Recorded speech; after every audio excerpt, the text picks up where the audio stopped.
Here we're looking at good technique for string bending. Now, string bending is one of the most emotive and expressive techniques we can do on the guitar.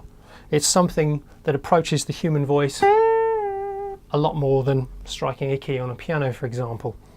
However, your instinct as to how you should do this, particularly when you're a beginner, actually won't do you any favours.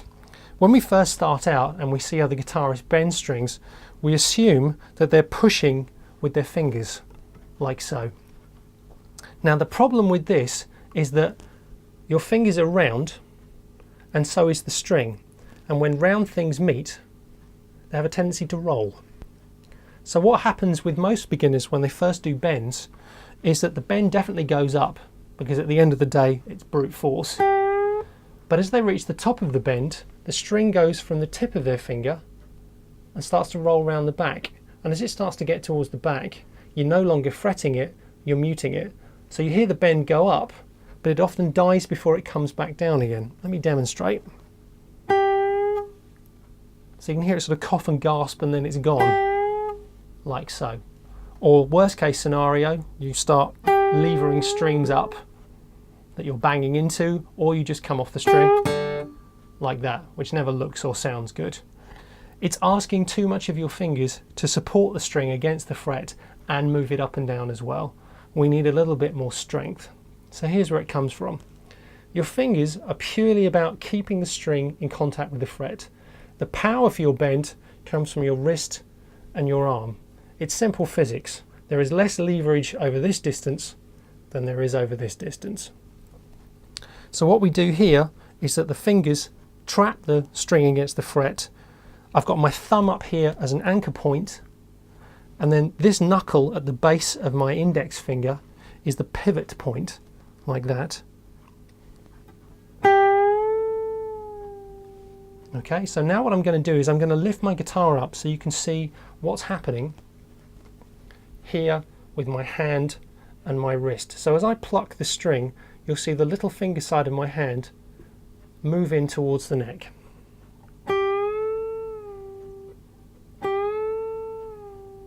Okay, and then if I turn the face of the guitar, still keeping it upright,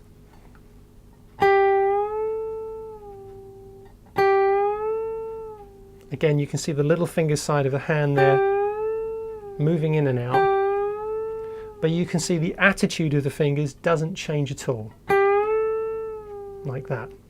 If you see your fingers doing that, or you see them changing colour, you see them getting much redder, you are trying to push with your fingertips.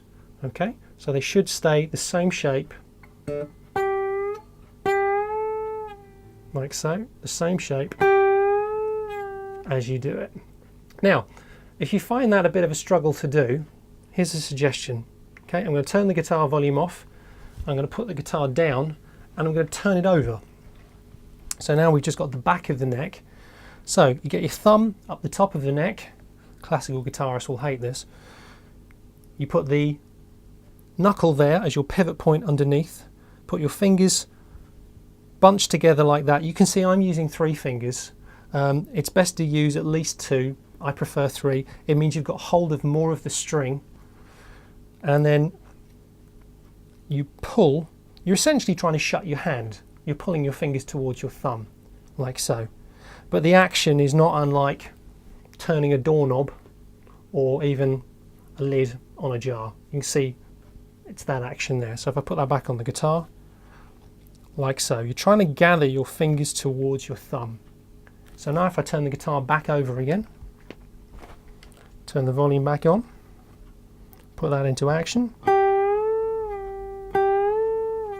Okay.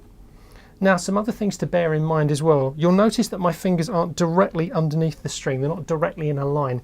They're slightly off to the side. The reasons for this is they present a much broader face to the other strings, which means I can't lever my way under the other strings, which again, if you push with your fingers, you do have a tendency to jack the other strings up in the air. So by presenting this broad face, my fingers are too big to go underneath the other strings. And also they're already tucked against the next string. So as I move, I'm already muting the strings I'm going to bang into. And it means I gather them up as I move and then gently deposit them back on the return. The last thing to bear in mind is that when you're going up and down on the strings like so, you need a good grip on the way up and an even stronger grip on the way down. Remember, the string is under tension. If I bend it upwards and then just let go of it, it'll pop back into position. So it wants to go back. So you need a stronger grip on the way down to make sure that it descends at the rate you choose.